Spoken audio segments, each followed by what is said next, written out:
예, 지금 소개받은 동국대학교 정치외교학과 박명호입니다. 조금 일찍 와서 앞에 진행되는 걸 좀 봤는데, 이런 자리는 처음이라서 혹시 분위기를 깨더라도 용서해 주시기 바라고, 여러분이 혹시 하실지도 모를 고민에 일단에 조금 도움이 되는 얘기거리를 좀 함께 하고자 합니다.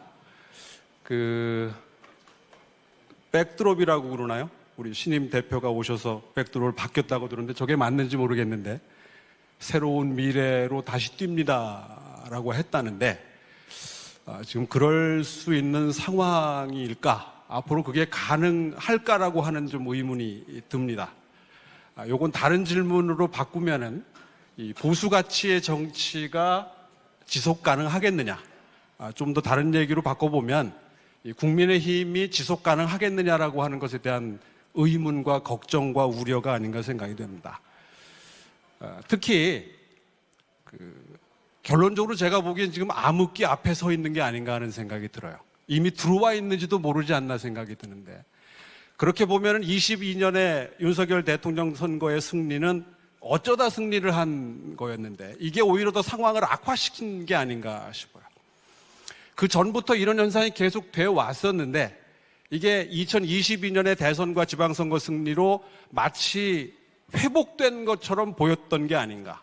그래서 이제 또 민낯이 드러나는 시기가 되지 않았나 생각이 되는데요. 3연패 후에 3연승을 했습니다. 2021년 재보궐선거, 서울시장, 부산시장, 거기서부터 시작이 됐죠. 근데 사실 그 선거 승리도 국민의힘이 또는 야당이 잘해서 이겼던 선거라고 하기보다는 주어진 선거에서 받아먹는 선거였다라고 할 수 있습니다. 여기가 잘한 건 별로 없어요, 사실. 그냥 그 자리에 그때 있었다라는 것밖에는 차이가 없지 않았나 생각이 듭니다. 그런 면에서 이제 24년 국회의원 선거 패했고, 25년 대선 패했고, 선거가 이제 26년 지방선거, 28년 총선, 30년 대선, 32년 총선까지 이어지는데 6연패의 직전에 지금 있는 상황이 아닌가 하는 겁니다. 특히 최근의 선거들의 이 3연패한 거, 그러니까 보게 되면 수도권 참패가 악순환이 돼서 계속 반복되고 있습니다. 뒤에 가서 다시 말씀드리겠지만 수도권에서 지금 같은 성적을 올리지 않고는 지금 같은 성적으로는 이 제1당이 될 가능성이 거의 없다고 봐야 됩니다. 영남 중심의 정당으로 밖에는 기능하지 못하지 않겠나 생각이 돼요. 수도권이 지금처럼 되지 않는다면, 그러니까 국민의힘 계열 정당이 총선에서 승리했던 적은 적어도 수도권에서 최대한 40%, 2008년처럼 압도하는 경우는 거의 상정할 수 없을 것 같은데 적어도 수도권에서 대등한 승부나 약간의 열세 정도 가르지 않고는 제1당이 될 가능성이 없다. 그래서 앞으로 아마 상당한 기간 동안 어쩌다 대선 승리, 총선에서는 확실한 제2당, 제1야당의 구조가 악순환으로 계속 반복되지 않겠는가 하는 겁니다. 특히 수도권 승부를 극복하지 못하고는 승리 가능성이 없다라고 봐야 되겠죠. 특히 이게 이제 중도하고 2030 세대의 외면으로 악화되고 있고 구조화되는 게 문제가 아닌가 생각이 돼요. 그런 면에서 민주당의 암흑기 사례를 좀 돌이켜 볼 필요가 있습니다. 2007년 MB 대선에 패한 이후에 2016년 총선에서 민주당이 한 석 차이지만 이길 때까지 거의 지금 9년 가까이 시간이 걸렸죠. 짧게 보면 2012년까지입니다. 2012년 양대 선거에서도 당시 민주당이 패했지만 어찌되었든 그때부터 좀 이렇게 뭔가 가닥이 잡히기 시작을 했다라고 볼 수 있습니다. 이때 당시 민주당은 지금 국힘이 겪어야 할 앞으로의 일인지 모르겠지만 당명도 수시로 바뀌었어요. 같은 이름으로 총선에 나온 적이 없습니다. 대선도 말할 것도 없고. 통합이 오죽 안 되니까 통합민주당, 민주통합당 그랬어요. 원래 통합 안 되는 정당이 정당 이름에 통합자 넣는다고 하는데, 그런 면에서 보면 스스로 확인하는 거죠. 근데 2016년도부터는 가닥이 잡혀 나오기 시작을 합니다. 이게 결국 리더십이 이제 갖춰지기 시작을 했다라는 거죠. 그런 면에서 언제까지 일런지는 모르겠지만 앞으로 상당한 기간 동안 내용이 불가피하다. 그게 어디서부터 어디까지인지는 모르겠고 어떤 상황이 벌어질지는 모르겠지만 아예 차분하게 준비하는 시간이 좀 필요하지 않겠나 생각이 됩니다. 그래서 민주당 그 암흑기 사례에 대한 검토와 어떤 그로부터 얻는 함의가 좀 필요하지 않을까 생각이 되고요. 제 고민은 이게 이제 구조적인 거냐 아니면 일시적인 거냐라고 하는 겁니다. 그러니까 저는 좀 구조적이고 이게 제도화되어 있다라고 하는 쪽에 좀 방점이 가 있는데, 앞서 말씀드린 것처럼 2022년에 양대 선거에서 승리한 게 착시 현상을 가져다 준 게 아닌가 하는 거예요. 보수가 회복했다. 이제는 옛날로 돌아갔다고 생각한 거였어요. 근데 결과적으로 지금 돌이켜 보면 돌아간 게 아니고 더 밑으로 내려가게 되는 계기가 된 게 아닌가 싶어요. 그 과정에서 윤석열 대통령이 원했든 원치 안 했든 간에 기여도 했고 과오도 만들어낸 부분이 있습니다. 그건 온전히 윤 대통령의 몫이라고 생각이 되고요. 그 대목에서 결국 국민의힘도 책임으로부터 자유롭지 못하다고 생각이 돼요. 그럼 이게 이제 구조적이냐라고 하는 부분은 이 보수 가치라고 하는 게 비주류가 됐다라고 하는 겁니다, 이미. 그러니까 우리들은 가만히 있었는데 사회 중심의 가치가 왼쪽으로 이동을 해버리면서 우리가 그냥 오른쪽이 돼버린 거예요. 본의 아니게. 원치 않았는데. 아무것도 한 게 없는데. 그러니까 이제 세대가 바뀌면서 가치의 중심이 이동했다라는 것에 보수가 적응하지 못했다라고 하는 거 아닌가 싶어요. 그런 면에서 보면 이 지지층 구성도 비중이 변화했습니다. 세대별로도 그렇고 지역별로도 그렇고 이념 성향별로도 그렇고 국민의힘 지지층이 시간대별로 계속 변화해 오는 걸 보여줍니다. 근데 이 당은 별로 변하지도 않았고 계속 그 자리에 있었던 거예요. 변치 않았는데 사회적인 중심 가치가 이동을 한 겁니다. 어느 분 표현을 빌리면 민주자 들어간 게 전부 비주류였던 시절이 있었는데 지금은 민주자 들어간 게 전부 주류가 된 겁니다. 민주노총이 가장 대표적이죠. 민변도 그 중에 하나라고 할 수 있습니다. 그러니까 이미 가치가 바뀐 거예요. 근데 우리만, 이 국힘만 그냥 그 자리에 있고 남들은 바뀌었는데 본인은 왜 이해를 못하지? 왜 저들은 저럴까라고 생각했던 게 아닌가 하는 거죠. 그러다 보니까 이제 진보 가치가 다수파가 된 게 아닌가 싶어요. 그러니까 여기서는 시대가 변하는 거를 몰랐던 게 아니냐, 결과적으로. 그러니까 결국은 이제 시대 가치에, 시대 적응에 실패한 게 되고, 그러다 보니까 이따 다시 말씀드리겠지만, 보수 가치의 재정립과 보수의 재구성이 필요했던 겁니다. 사실은 이거는 2020년도부터도 2016년도부터 총선에서 패하고 그다음에 2017년 탄핵되고 2018년 대선부터 제기돼 왔던 요구였는데 그게 좀 하려고 하는 순간에 2022년이 오고 만 거예요. 그러니까 이걸 제대로 할 시간이 없었고 관심도 별로 없지 않았나 생각이 돼요. 그런 면에서 좀 중장기적인 이 보수의 재구성이 필요하고 이 시대 가치의 슬로건을 만들 필요가 있다라고 생각이 되고요. 이 전략적 접근이 필요하다고 생각합니다. 이 부분에 대해서는 뒤에서 다시 말씀을 한번 드릴게요. 두 번째는 이 정당의 실패입니다. 저는 윤석열 권력의 실패에 국민의힘의 실패가 아주 결정적인 영향을 미쳤다고 생각을 하거든요. 지금 민주당의 경우에 정청래 대표하고 명청 갈등, 명청 교체기 이런 언론들에서 표현을 쓰는데 이와 관련해서 보면 진보계열 정당은 권력이 실패할 때는 당이 문제가 되는 경우들이 많아요. 당이 너무 앞서간다든가 당이 너무 교조적이 된다든가 당이 너무 이념지향적이 된다든가 하여튼 당이 문제가 돼. 지금 딱 민주당이 그 모습의 전 단계를 보여줍니다. 근데 이쪽 보수계열 정당들의 권력 실패를 보면 대통령이 문제였어요. 박근혜 대통령 그랬고 윤석열 대통령 결국 결과적으로 그렇게 됐습니다. 근데 이 과정에서 저는 윤석열 대통령이 실수한 것이고 결국 권력의 실패의 가장 결정적인 원인은 국민의힘의 실패라고 생각합니다. 정당이 제 기능을 못한 거예요. 그냥 따라다녔던 거죠. 그리고 일단 윤석열 대통령이 정당을 잘 모릅니다. 정당을 너무 무시했어요. 그러니까 이게 뭐 하는 데인지를 모르는 거야. 그냥 본인이 가지고 있던 편견만 갖고 이 정당을 대했다고 하는 게 스스로를 몰락시킨 어떻게 보면 결정적인 요인이 된 거죠. 어느 신문의 칼럼에서 갖고 온 건데 이재명의 민주당을 비토하는 시민이 많다고 치자 그들이 할 수 있는 선택이 그 다른 정당이 국민의힘일 수 있겠는가라고 하는 거예요. 그런 면에서 이건 보수의 가치 재정립과도 관련이 되는데 갈등을 구조화하고 대안을 정의하는 정당 본연의 역할로 돌아가지 못하고 있다라고 하는 겁니다. 그냥 그때 여기에 만족해왔던 게 아닌가라고 하는 겁니다. 그 다음에 하나는 이제 이 당력이라고 할 수 있는데요. 미력 하나마 정당을 보고 싶고 정당을 연구하고 또 저는 정당이 제대로 역할을 해야 민주주의가 제대로 기능할 수 있다고 생각하는 사람인데 그러면서 정당이 제 역할을 하는 게 중요하고 그래서 국민의힘이 안의 속살이 어떤지 어떤 모습이 정말 권력의 모습인지를 알고 싶어서 2021년 서울 부산시장 재보궐선거 공관위부터 참여를 했었어요. 22년 지방선거에도 공관위에 참여를 했습니다. 정진석 공관위. 둘 다 정진석 공관위였죠.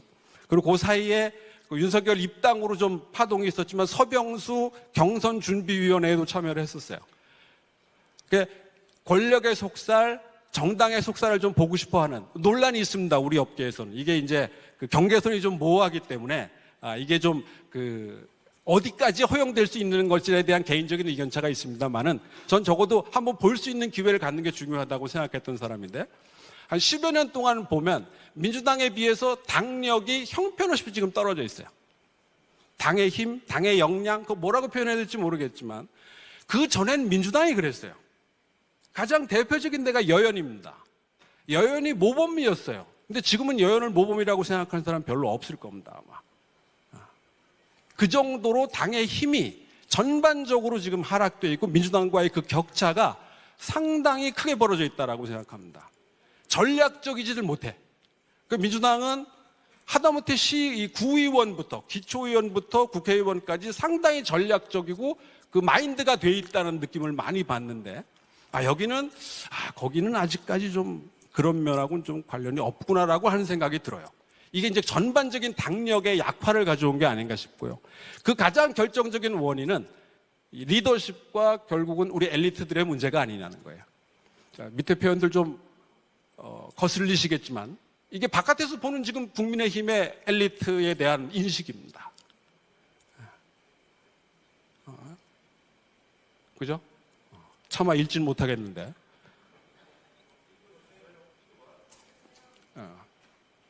'도박꾼식 한탕주의'. 2022년 대선이 가장 결정적인 거 아닌가 생각이 돼요. 이재명 대통령도 지금 같은 그 위기에 처하고 있는데 무엇을 해야 할지 모르는 권력만큼 위험한 건 없거든요. 근데 22년에 윤석열 대통령과 국민의힘은 바로 그런 상태였던 게 아닌가 싶어요. 그냥 권력을 갖는 것에 초점이 맞춰져 있었다고밖에 말 못하는 거죠. 자, 다음으로 넘어가서 두 번째로 제가 이 당력과 관련해서 좀 주목하는 것은 당신과 민심의 괴리입니다. 이번 선거에서도 결정적으로 드러났듯이 이건 당의 문제니까 당이 결정할 일이고 당원이 결정하는 게 좀 맞다고 생각합니다. 다만 이게 어느 정도 벌어져 있느냐는 좀 연구될 필요가 있어요. 이게 가장 최근에 조사한 건데 이게 우리 민주주의의 위기 징후라고 하는 걸 우리 학자들은 좀 사용을 해요. 무슨 얘기냐면 이 정당 당원의 인식 차이가 앞으로 이 보수계열 정당의 분화의 한 계기가 될 수 있다는 것에 전 주목합니다. 그게 분열일지 분화일지 진화일지 퇴행일지는 모르겠어요. 근데 지금 그 출발선에 여러분들이 서 계시지 않나 생각이 들어요. 이걸 가장 최근에 조사인데 극우지수라고 하는 걸 측정을 했더니 민주당 지지자들은 4.5인데 국민의힘 지지자들은 6.0이에요. 평균보다 상당히 높게 가 있어요. 당원이 아니고 지지층을 조사하는 겁니다. 상황에 따라 독재가 낫다라고 하는 질문에 대해서도 평균이 14%인데 국민의힘 지지자들은 한 2배 가까이 되는 셈이죠. 이건 지지자만 대상으로 했습니다. 만약에 당원 대상 조사가 있었다고 한다면 조금 더 갔을 거라고 추정하고는 있어요. 경험적인 증거는 없습니다만은. 따라서 우리 장도영 신임 대표는 이제는 지지층을 배반하는 정치를 하셔야 돼. 일단은 지금밖에는 할 수 없는 겁니다. 그러니까 이재명 대통령도 방일 때 윤석열 대통령의 그 위안부 합의를 그냥 가져갔습니다. 지금 특별히 반향이 없어요. 자신들의 지지층을 배반했기 때문에 가능한 일입니다. 물론 다른 이슈들 많이 가렸죠, 지금. 그렇게 중요한 문제가 아닌 것처럼 보이는 시기가 됐는데, 따라서 추가 질문에도 그런 질문이 있었는데, 지금 지도부의 역할이 상당히 중요한 부분이 있다라고 하는 부분입니다. 그런 면에서 이 부분이 저는 앞으로 이 국민의힘, 그래서 제일 처음 질문으로 돌아가 보면 국민의힘이 이 이름으로 지속 가능하겠느냐에 대한 의문을 푸는 계기 중에 하나가 되지 않을까 생각이 돼요. 이제 앞으로 이게 어떻게 진전될지는 아무도 모르겠습니다만은, 자, 여기까지 봤죠? 이게 끝인가요? 더 있었을 텐데.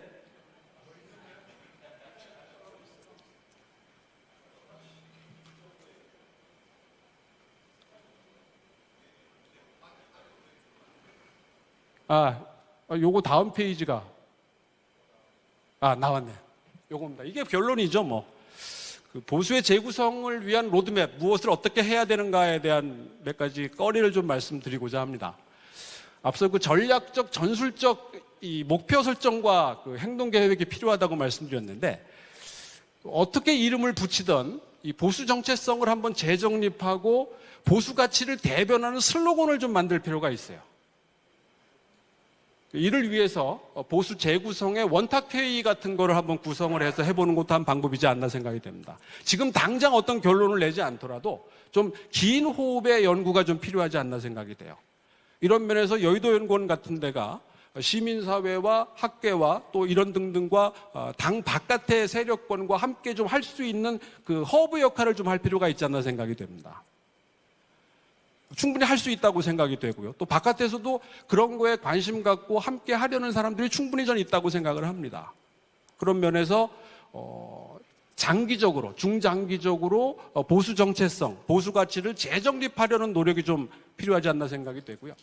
이게 이제 가치 재정립이 안 돼 있다 보니까 단기 현안에 대응을 못 하는 거예요.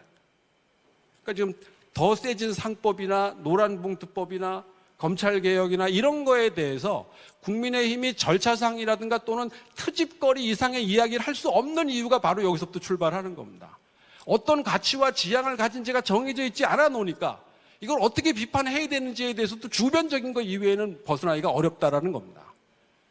그래서 단기적으로는 이 현안 대응 능력을 좀 제고할 필요가 있겠는데, 그래서 대안으로서의 그 국민의힘으로 사람들이 인식하도록 만드는 게 중요하지 않나 생각이 되는데, 아직 이런 부분에서는 많이 좀 관심에서 사라져 있는 게 아닌가 생각이 돼요. 그래서 비판을 위한 비판이거나 거의 주변적이거나 하나마나한 얘기, 비판을 위한 비판에 머무는 상황이 아닌가 생각이 되고요.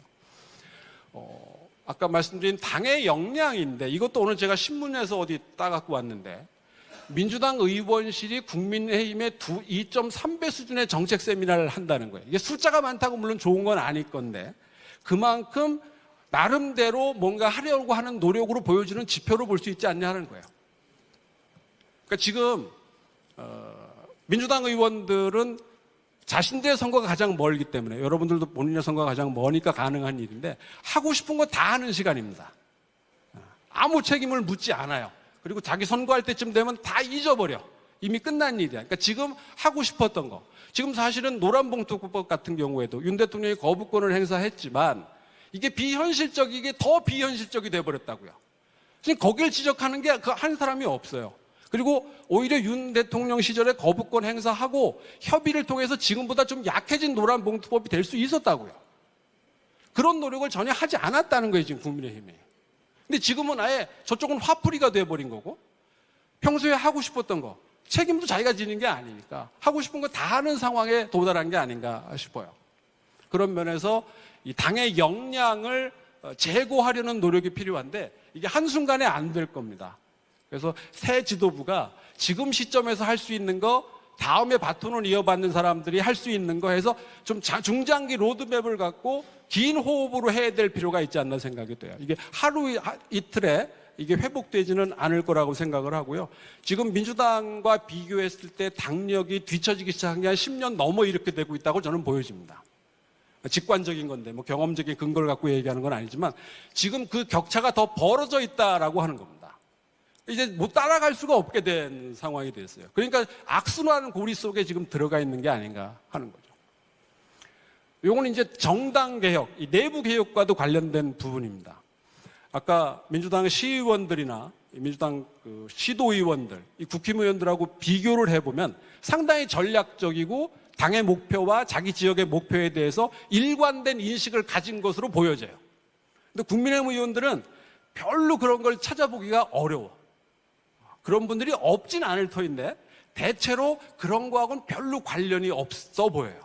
이게 큰 차이를 앞으로 더 많이 만들어내지 않겠나 생각이 되고, 그런 면에서 평당원 중심주의가 저는 옳다고 생각하진 않고요. 이게 우리 민주주의의 해가 될 거라고도 생각하지만 적어도 내부 의사결정 과정에서 당원의 역할, 또 당 중간 간부들의 역할, 이런 것들에 대한 부분이 좀 필요하지 않나. 국민의힘에서도 기존의 엘리트 중심의 이 정당 운영이 아니라 지금 정당의 성격이 완전히 바뀌어버렸거든요. 이미 지지자 중심의 네트워크 플랫폼 정당이 되어버렸기 때문에 거기에 이제 익숙해져야 됩니다. 과거식으로 이제 할 수 없다는 거고, 그 한 발 앞서서 보여준 게 민주당 전당대회에서 이른바 의심하고 당심이 달랐던 결과가 이렇게 나오는 겁니다. 국힘이라고 그로부터 자유로울 거다라고 보기는 어렵지 않나 생각이 돼요. 그런 면에서는 선제적으로 정당 개혁이 필요하지 않나 생각이 되고요.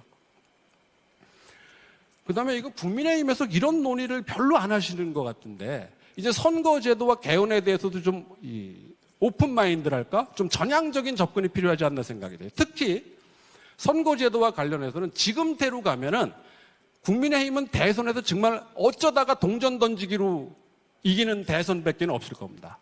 자체 역량으로 이길 거라고 생각하기 전 어렵다고 생각해요. 그럼 총선은 어떨 거냐? 지금하고 똑같습니다. 계속 100석 언저릴 거야. 아니면 90대 후반이거나. 영남 60석에다가 비영남 지역에 한 20, 30석 정도. 거기에 비례 한 20 언저리. 그게 맥스라고 보는 거죠.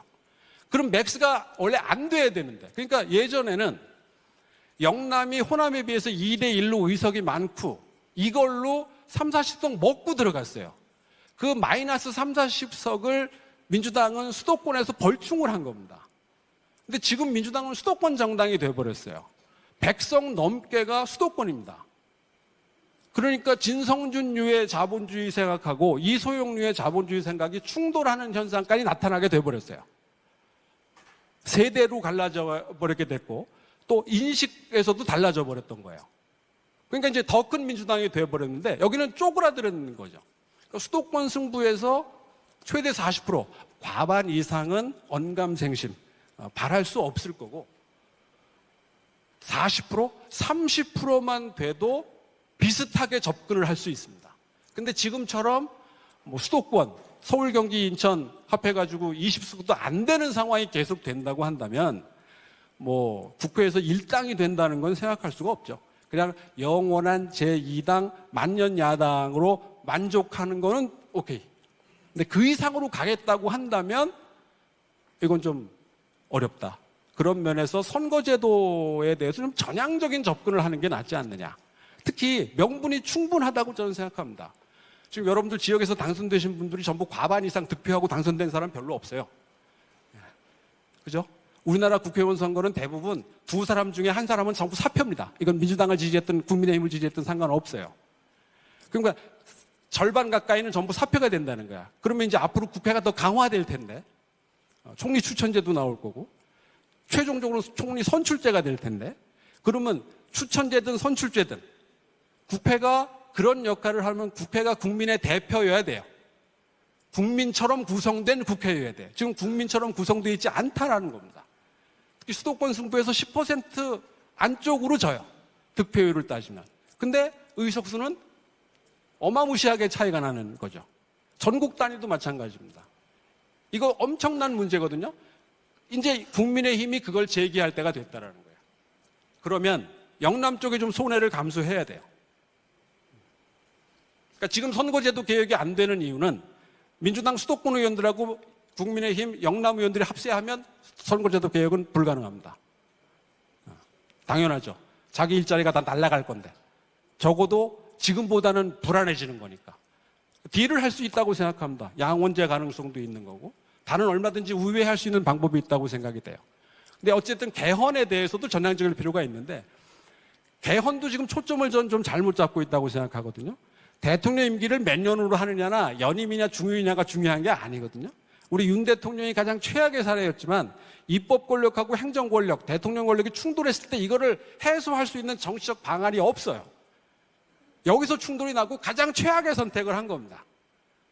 얼마든지 정치로 풀어낼 수 있는 사안이었는데 그게 2022년 대선 끝나고 아무도 주목 안 했지만 당시 윤석열 대통령 당선인이 민주당에 총리 추천권을 줬으면 돼요. 그런 정치라는 자체에 대한 생각을 안 하셨겠지. 전쟁 속에 있었던 사람이기 때문에 정치가 아니었던 거죠. 그게 지금까지 온 결과물의 출발이었다고 저는 생각을 합니다. 그런 면에서 앞으로 국회의원은 더 좋아질 거예요. 의도치 않은 효과를 갖고 온 게 인사청문회거든요. 원래 전현직 의원 불패 신화가 이어지라고 인사청문회를 한 게 아니었는데 이번에 강선우 사례가 첫 케이스가 되긴 했지만 앞으로도 어쨌든 간에 전현직 의원 입각 가능성은 계속 높습니다. 누가 대통령이 되든. 그러니까 상당한 기간 동안 직선 대통령의 국회 추천 총리, 최종적으로는 뭐 100년 후가 될지 뭐 다단계 접근이 되겠지만 언젠가 국회 선출 총리로 가게 될 거라고 생각한다면 국회가 국민처럼 구성된 국회여야 된다라고 하는 거. 그런 면에 선거제도 개혁에 대해서도 좀 더 전향적으로 접근해 주셨으면 하는 생각입니다. 두서없이 좀 거슬릴 수도 있는 말씀을 드렸는데 여러분들의 고민과